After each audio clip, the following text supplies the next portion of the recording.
Hi, everyone. Welcome to the International Franchise Association's Women's Franchise Committee podcast, Her Success, the stories of female franchise leaders. I am Dawn Abbamondi, Chief Marketing Officer with SMB Franchise Advisors, and today I'm talking with Colette Bell from Ace Handyman Services. Welcome, Colette. Thanks, Dawn. Glad to be here. I am really glad to be able to interview you. And I know a lot about your background and story, but I am going to share with our listeners a little bit about your history and biography, and then I'm going to let you tell your story. So in 1998, Colette Bell, the VP of Franchise Development now, but back then she and her husband, Andy Bell, started Handyman Matters. And if those of you are listening carefully, you heard a different name. We developed it into a franchise model in 2001, launched a successful franchise system that was acquired by Ace Hardware in September of 2019. Colette is currently serving as the VP in Franchise Development for the rebranded Ace Handyman Services, where they have seen growth since the acquisition from 119 territories to 389 territories in 47 states. Colette has a bachelor's degree in communication from Colorado State University. And I believe, Colette, with the acquisition and where you are today, you are the largest handyman services franchise. Is that true?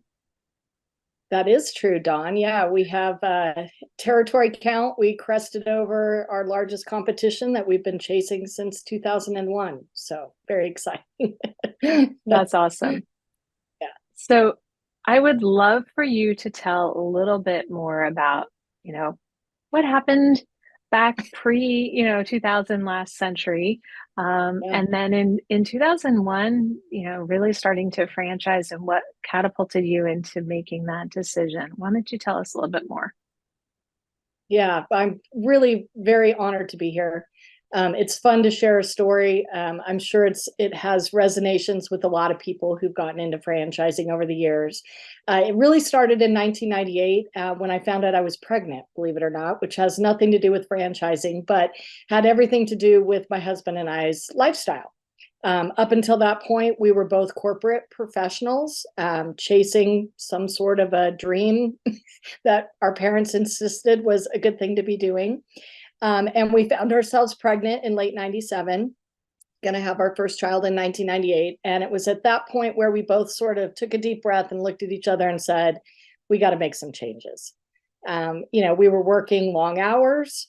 We were doing anything and everything we were asked to do. We were seeing some success, but we really didn't feel like we had ownership of our schedule and our lives.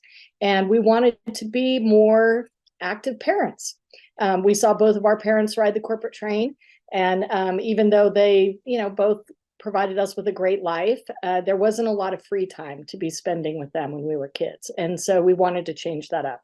So my husband was the one to take the plunge first. Honestly, I needed the health insurance, so I stayed with my corporate job for a while. But, when you're trying to remake yourself completely, Andy had been in restaurant management and he was great at it and he loved it. And the chaos of a restaurant fits his personality to a T.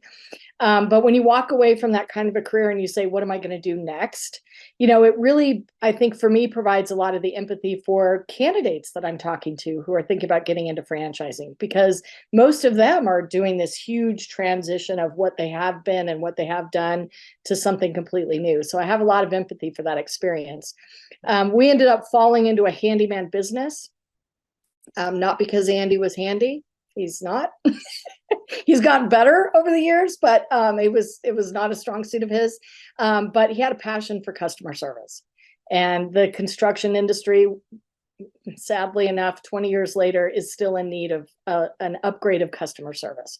So Andy felt like his restaurant hospitality could be applied to a very hands-on industry.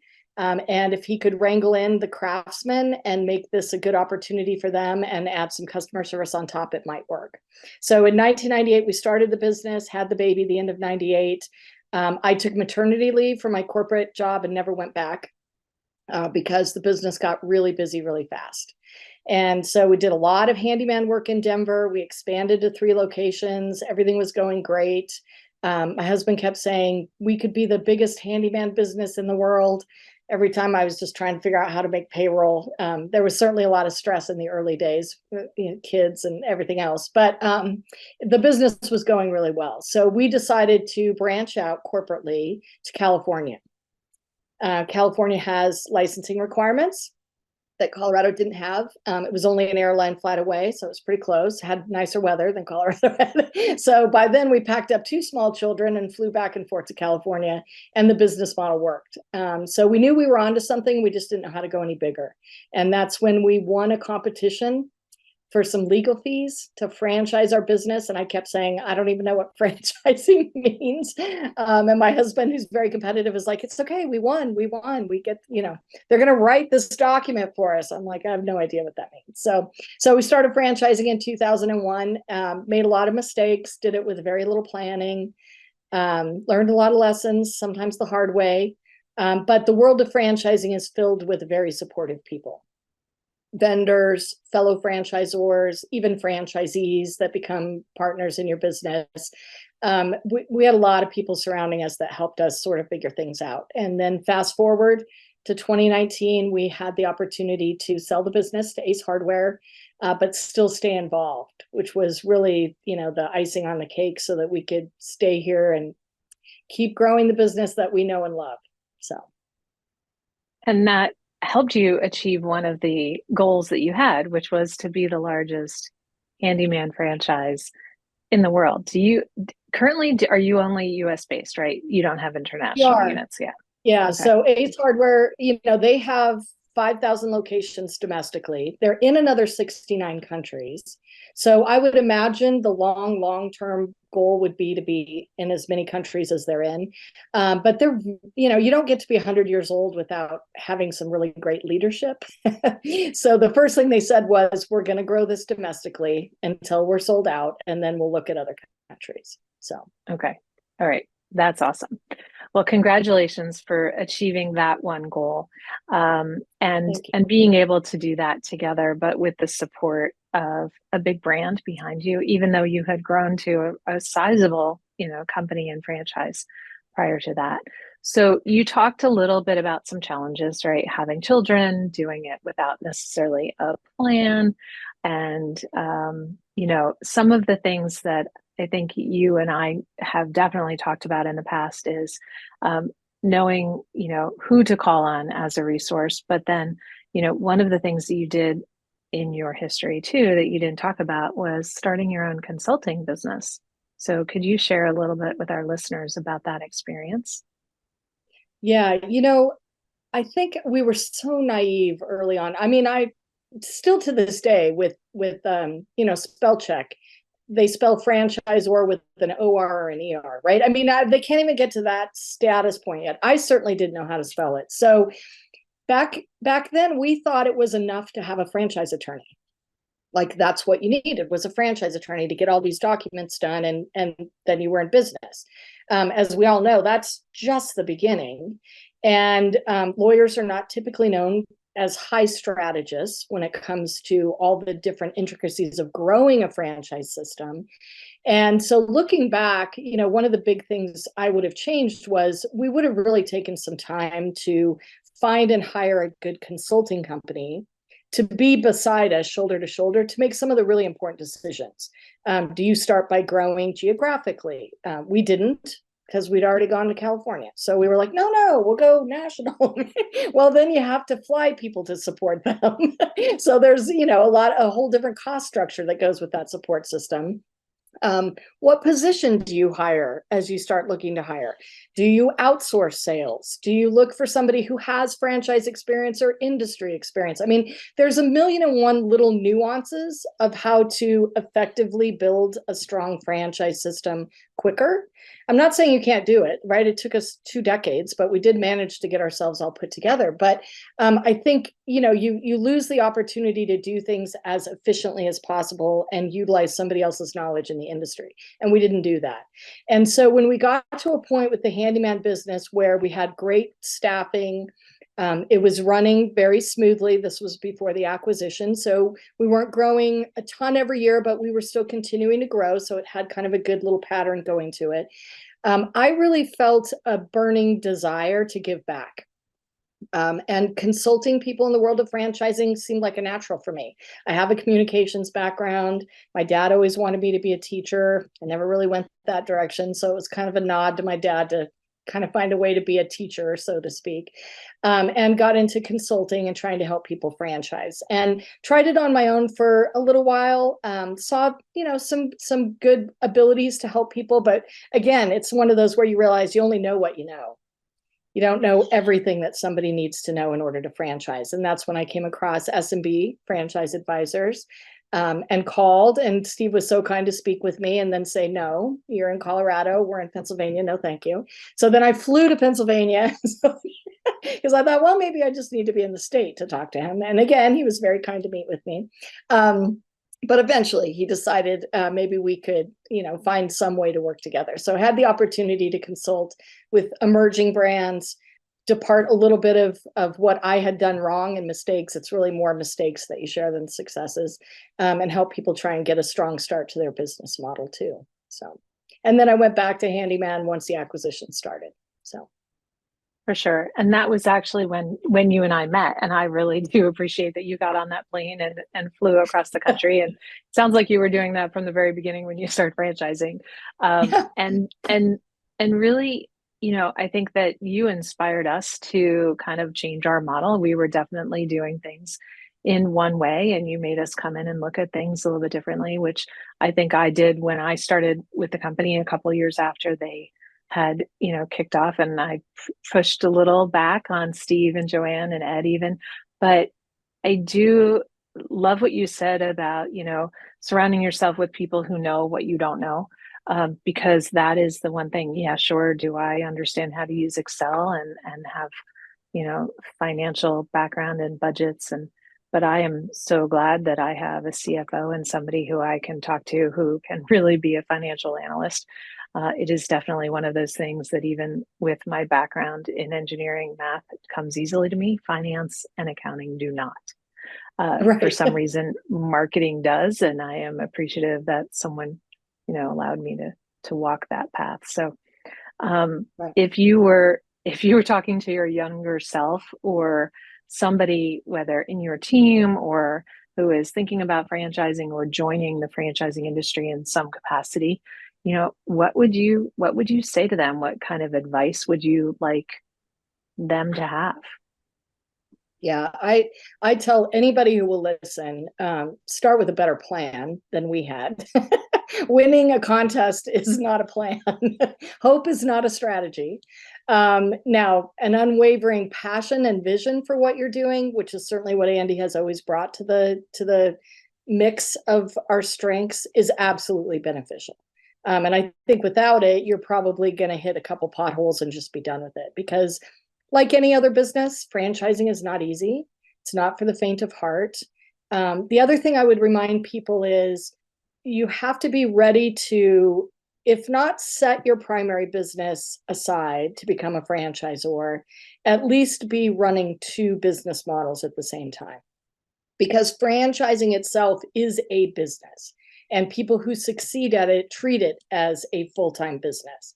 And very few people are able to do two full-time businesses at the time. Now, that doesn't mean sell off all your current locations, because I wouldn't recommend doing that either. We did that. We transitioned every corporate location into a franchise to fund the franchise. That was some of the ways that we got some money early on. We ended up buying one back, best thing we ever did. It was a good thing for our franchisee who was hitting some health issues. It just happened to be here in Denver, our corporate headquarters. So worked out all the best for everybody. But having a test kitchen, super important for us. We pay royalties, we pay brand fund. It's the same financial structure. So we can take all of these crazy ideas we come up with, test them, see how they filter out on the financial side. And then if they're good, we can start beta testing them to other franchisees. So that's super valuable. And I would plan for the exit. Another thing we didn't do. And super fortunate. I tell people all the time, it's better to be lucky than good. Ace contacted us. We did not have the business for sale. We didn't have our books in a situation that would have made sense for a sale. We weren't sure whether we wanted a full sale or whether we wanted to stay involved. I mean, it was just, so you're trying to go through due diligence, which is an overwhelming task, and sort out what your strategy is here to get to the end of the process. And, again, we're very fortunate to be where we ended up. But I would tell everybody, and it's what I tell my franchise candidates: start with the end in mind. Know your exit strategy. Go in knowing your exit strategy, because then you're going to do things the right way. I would have done paperwork a lot better. And listen, I'm from the old days, right? The UFOC, we used to print those babies out. We used to bind them and mail them with little flags all over the place. And I don't know how we ever got a signed document back. But paperwork was just overwhelming to me. I have never been in a business that had as much paperwork as franchising, honestly. Yeah, no, you're probably right. I even in other industries I've been in, paperwork, other than real estate, maybe, and Yeah. buying a house, right? There's a lot Yeah. of paperwork with that. Oh, yeah. So, what about people who, are not in franchising, right? I don't think any of us really, right? You didn't. I didn't start out in franchising. I didn't go to college for it. I didn't learn about it in high school. It certainly wasn't on the career path.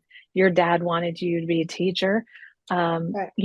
What would you say to somebody who has never heard the word franchise other than, us hearing us talk about it now, Yeah. about starting in franchising, no matter what aspect of it?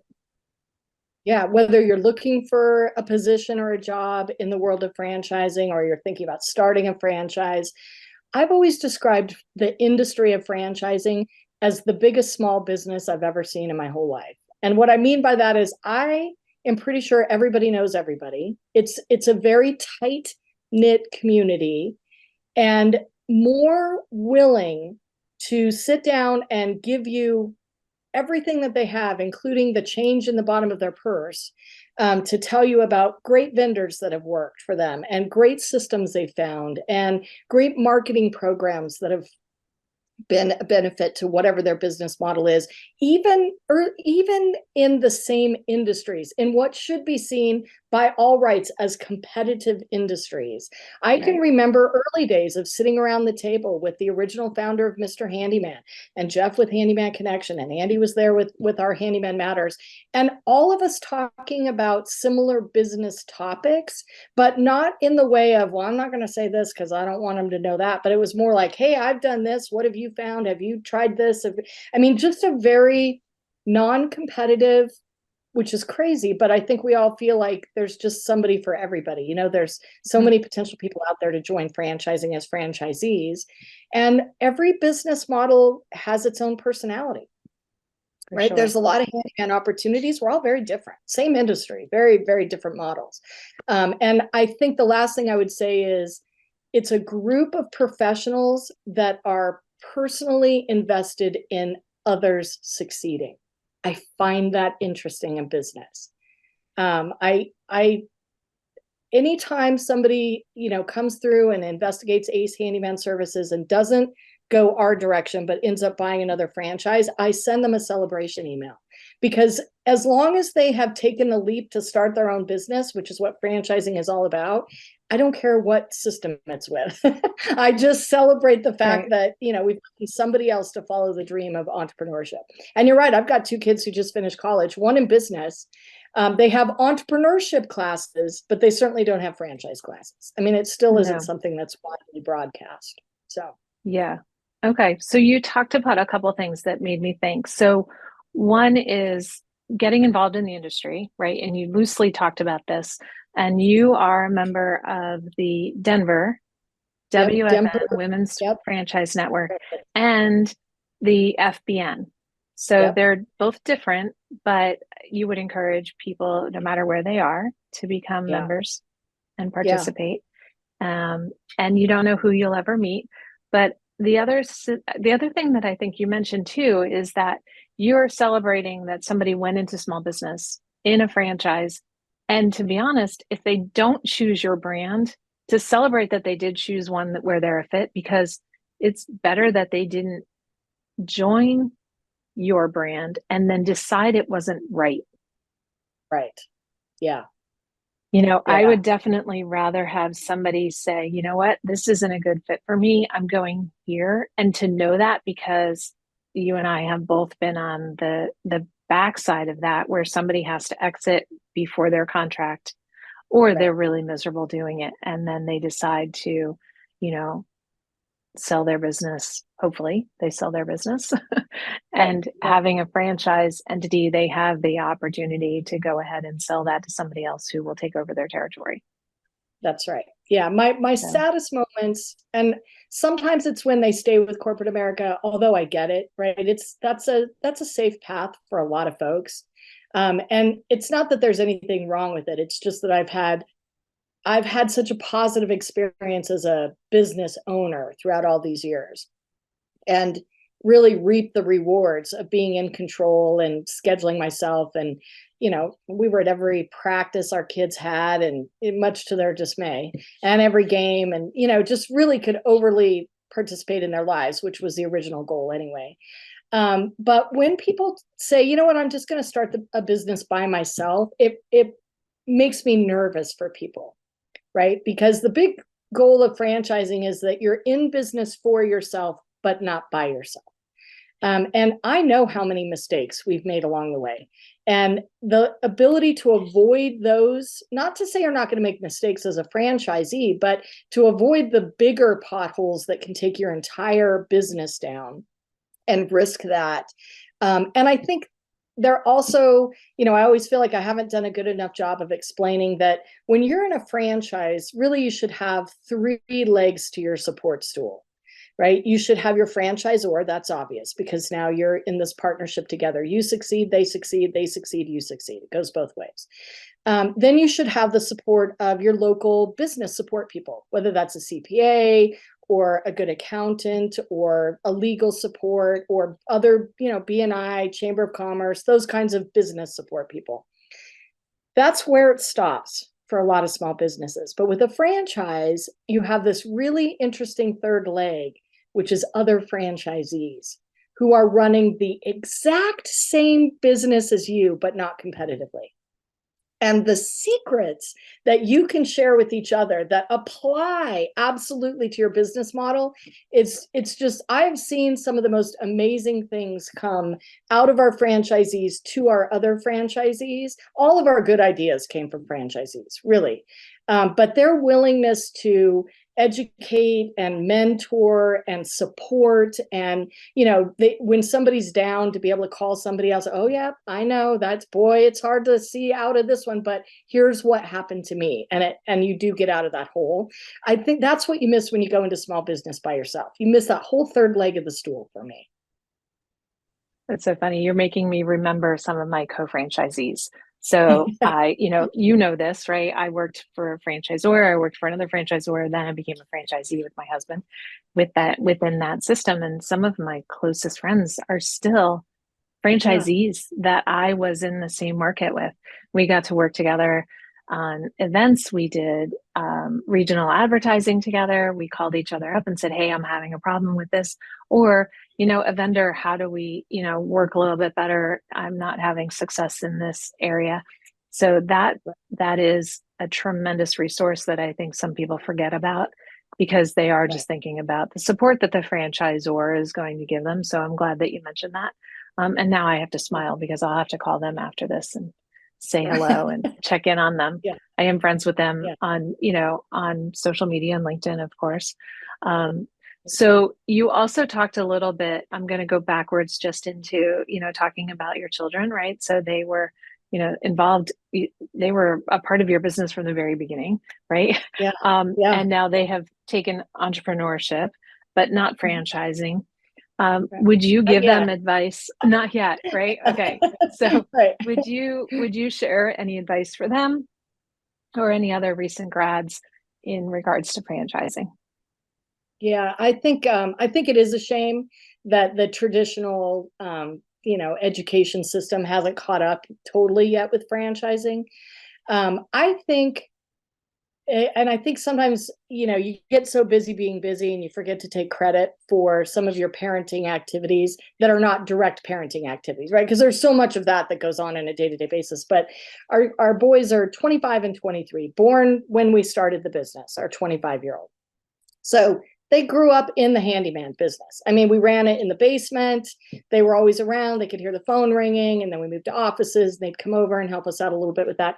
And I can remember when we first went through the acquisition with Ace Hardware, I had a lot of friends call me up and say, I'm so excited for you, but I'm sad for your boys. And I'm like, why? And they're like, well, now you can't give them the business. Like now you can't pass the business on to them.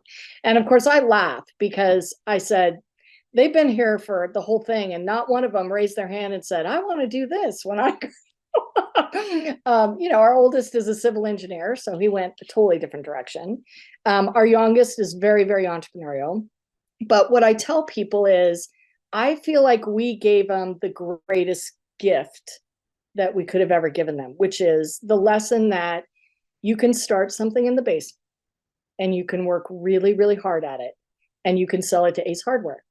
I mean, that American dream is true. It happens. And not just to us, it happens every day to all kinds of people. But you have to work really, really hard. And they saw that. They saw, even though we worked from home or we had the flexibility to go to their things, they also knew how hard we worked. And we worked hard through easy times and hard times. Certainly the big recession in '08 was a blow to home improvement. And it took us 4 years to dig out of that hole and keep everybody in business. So they've seen the good and the bad times, but they also know that you can achieve a dream if you work hard enough to do that. And I think that's what our youngest will take out of all this. I don't know that he'll ever go into franchising. I don't know that he'll ever go into a traditional business. Between you and I think he's, part of the younger generation they're all dancing to a different drum that a lot of us can't hear at this point. They're going to be wildly successful. We'll just not understand it. But it's also the reason why, for the next chapter in our lives, I would never start another business from scratch. The world of franchising is remarkable. And there's all kinds of great, opportunities and concepts that are out there. And understanding what that gives you in terms of a blueprint and a fast start and the missing of all those errors on the other side of that table to be a franchisee is absolutely something that is likely in our future, because it just makes perfect sense in my head. I can see it happening. So You believe in the model. I do. I believe in it enough to invest in it, right? That's For sure. That's a great example of it. Yeah. And that was one of the things that my husband and I considered. Now, we didn't buy it from scratch either. It was a franchise business, but it was 20 years old. And so the franchisees had renewed once, decided to renew again, but with the purpose of having the rights to sell their territory and their operating business. And so we were both working corporate jobs and had, the opportunity to hire great staff. And then we hired a GM to manage it because we knew that there had to be somebody who was looking over it. It was all hands on deck, and our kids were little when we did that. So I think your kids and my kids are definitely the same ages, and we have a couple engineers. But it's certainly something that we believed in, and there was nothing that I felt prouder about than signing that franchise agreement. And hiring a local attorney who understood franchising to review the franchise agreement, even though I had read it, just to get a third party view Yeah, absolutely. of the legal language. So so you have two boys. I do want you to speak to the women who are out there and looking into franchising, and specifically in handyman or craftsman or traditionally service-based, man in a van businesses. I would love to hear your perspective of that, because you and I have had conversations about this. And so I would love for our listeners to hear what your thoughts are on women in service-based businesses, not just franchising. Yeah. Yeah. We got real fortunate at the beginning, with Andy and I both in the business. And actually I was CEO from 2004 to 2008 when we started seeing some pretty significant franchise growth in the handyman business. And my sister, it was a true family business. My sister was our development person back then, and she's a girly girl, way more than I am, by the way. But so there was no doubt when people were talking to her, they were talking to a woman, strong woman, and then rolling to a handyman franchise concept with the female CEO. And I always saw it as a real advantage in the world of what would traditionally be thought of as a masculine industry. And it still is very masculine on the craft person side of our business model. Although I will tell you, in the last probably 10 years, we've made really big inroads on hiring women, educating women to join the trades, celebrating women who are in the trades. That's, to me, that's a really important thing to do with all industries. I think, driving towards equality is super important. It made our business just a little bit different. I mean, it didn't allow it to become chest beating, testosterone fest by any stretch of the imagination. So they had to get through my sister, and then they had to agree to join a company where the CEO was a woman. And our franchise community currently is not 50-50 men to women. I wish it were, but we're not quite there yet. But I can and share with everybody who asked a question, of our top 20 operators, over half of them are women, which should not statistically be true if your general population is not 50% women. But in a traditional masculine industry, a female franchise owner has some very unique opportunities, strengths is what I would call them. The first thing is a female-owned handyman business is memorable. It just sticks out and people tend to remember it. And of course, for handyman work, the vast majority of our customers are women. So they go, oh, she owns the handyman business. And now suddenly we have a different level of a relationship going on with our customers. The second opportunity that they have is a lot of the tradespeople have never worked for a woman before. And it's different, not better, but just different, right? Women have a different way of communicating than men do. We have a different way of expressing appreciation and maybe a different way of managing expectations. It's just a very different relationship. And a lot of the craftsmen have never worked for a woman and they like it. So they tend to stay with the business longer. So you have less of a turnover on your staff, which is, of course, a huge benefit in a handyman business. And I've seen that pattern play out in a couple of different traditional service-based businesses that, for whatever reason, tend to be more masculine in thought process, automotive.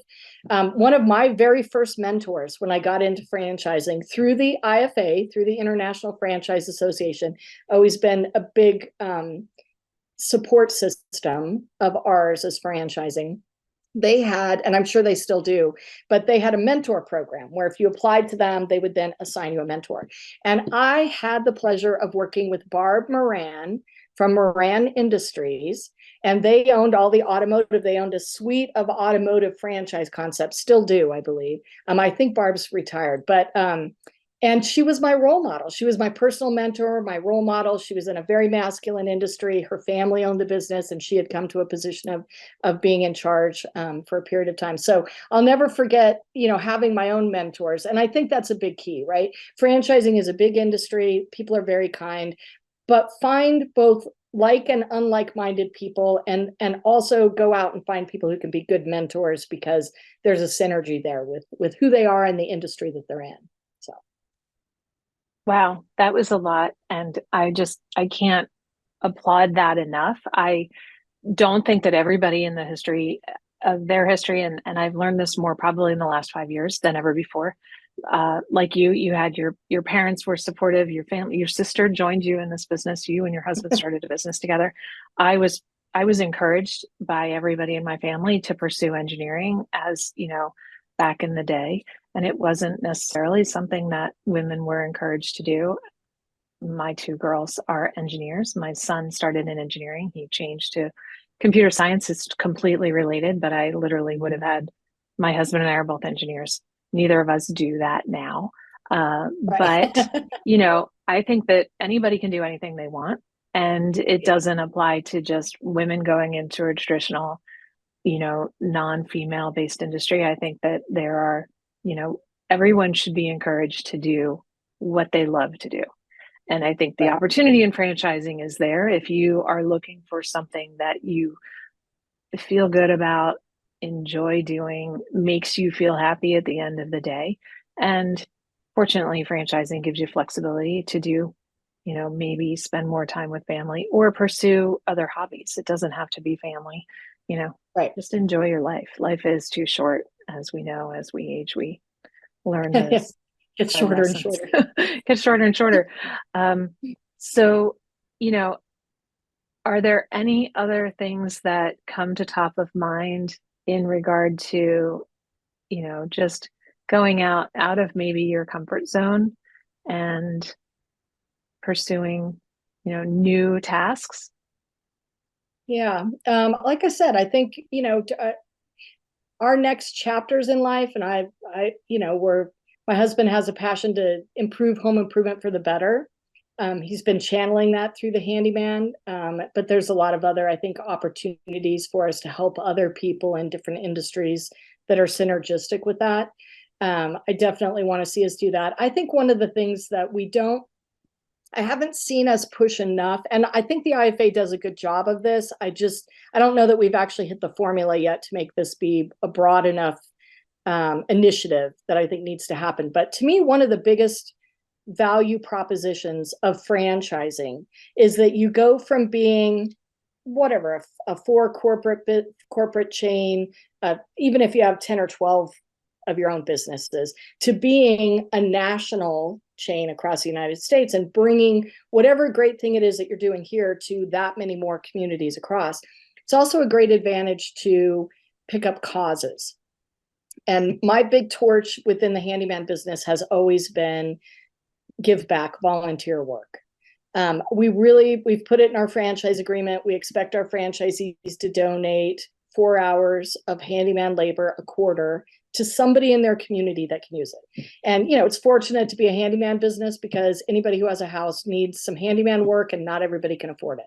So, right. So we do a lot of work for the elderly. We do a lot of work for disabled veterans. We do a lot of work with Habitat for Humanity.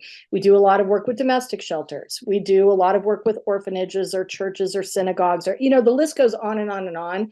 And when we first started doing this, I can remember having the conversation corporately. Do we want to choose? Because Habitat for Humanity makes a lot of sense, right? This was, again, I'm dating myself. This was like 15 years ago when, Jimmy Carter was still doing a lot for Habitat for Humanity and everybody that understood that it felt good and it was national. So it was easy enough. And I can remember us finally deciding it's not about the exact organization. It's about following somebody's heart and passion point in their community. And I think the ability for a franchisor to inspire all of those different fingers that are reaching out into all those different communities towards the good. John Van Huysen says it best at Ace Hardware. Business is kept score with by dollars, but it's got to be more than that. It's great to win on the money side of the column, but if you're not making the community a better place, you're missing a really big opportunity. So I would love to see more franchisors get in that thought process of encouraging, inspiring, whether you go my direct route of mandating through the franchise, like whatever you end up doing on that side of it, towards the what we can do to make the world a better place and that starts one community, one person at a time for those kinds of things. So. Wow. I think that's a perfect way to end our little session today. And if people would like to reach out to you in the future, what is the best way to contact you? Yeah, so probably the most direct route is through my email, which is C for Colette Bell at Ace Handyman Corp, CORP.com. The Ace Handyman Services is the franchisee extension. So you won't reach me there, but you will reach me at cbell at Ace Handyman Corp for anything, whether it's because people are more interested in anything we've talked about, or they have a franchise and they're looking for some information, or they're just wondering about the whole wide world of what we do. Happy to connect with anybody. So. Okay. Well, I really appreciate that. And if anyone listening or watching, they would like to learn more about franchising or the Women's Franchise Committee or listen to other Her Success podcasts, please visit the franchise.org about us women in franchising. And that location has resources for the Women's Franchise Network, the key contacts and the Women's Franchise Committee, and then also access to our YouTube channel, which you may be watching on now. So thank you so much, Colette. I really appreciate it, and have a wonderful afternoon. Thanks, you too.